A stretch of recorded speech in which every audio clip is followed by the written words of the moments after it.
In this quick little nugget of endangered shortliness, I don't want to necessarily tell you a story, but rather I want to show you a picture that I found that made me ask a number of questions. And it challenged my knowledge of what I thought I knew, or what I think I know, about this here Canadian suburb. More specifically, Point Claire.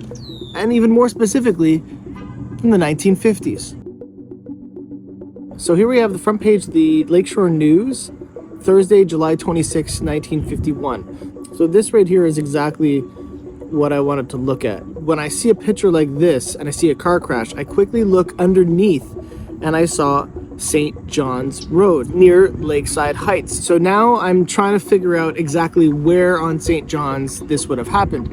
Okay, so the first thing when you look at these pictures is you have to have an understanding of if the roads changed a lot over the course of, 10, 20, 30 years. St. John's is a perfect example of that, how it's not the same as it was back then. St. John's in 1951 still had its curve appeal, what I've called in the previous video curve appeal. So it kind of went straight up and then hung a right at present-day Douglas Shan, and then went straight up present-day Maywood, which is what is now Maywood, was St. John's Boulevard. So it could be anywhere between Hymas and Douglas Shan in that stretch right there. So I figured, okay, so it's probably along that stretch there. Now, is there anything else in the picture that can help me figure out where this might be?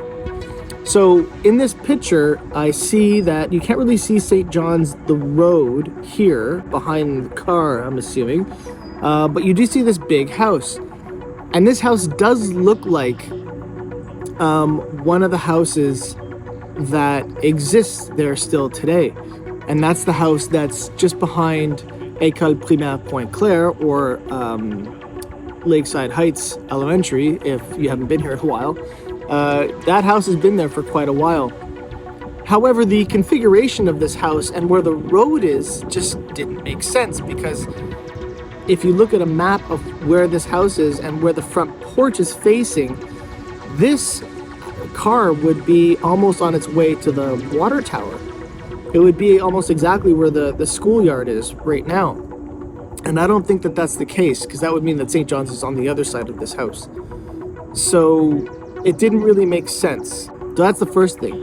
The second thing is you have to consider that all primary sources might not be perfect and true. There could be some error to them, and you only know that if you're able to reference it with other materials.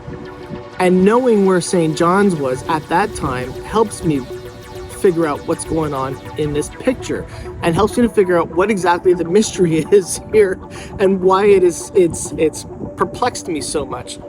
So for anybody who's developed their own negatives in photography, it could happen that in late hours you're exhausted and you're putting the negative into the projector, and maybe you accidentally have the negative flipped upside down. The wrong side is facing the projector lamp.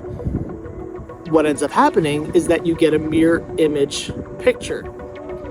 So that means if I take this picture and I flip it, I get something like this. Now this picture makes a lot more sense. Now you're actually able to stand on the corner of present day of St. Louis and Maywood, and you can get this exact perspective. And that's exactly what I did. So if you look at this image here, and as I bring in the present day image of this house, you'll see that it lines up perfectly. So it's not necessarily a story, but it's just something that I found incredibly interesting. How number one, it reconfirms that St. John's in fact was it was a curvy St. John's, and it went through present day Maywood. It also confirms the fact that it was a dangerous area, and if there are car crashes like this going into ditches, that meant that the conversation was on the table that St. John's had to be moved eventually.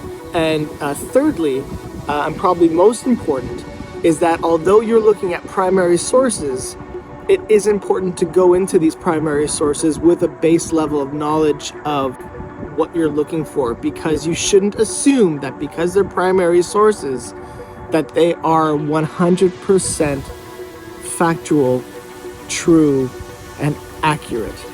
There could be some mistakes like this. So with that, I was able to determine what exactly happened here and solve the unintentional mystery set by the Lakeshore News photographer here in 1951. Hope you enjoyed it.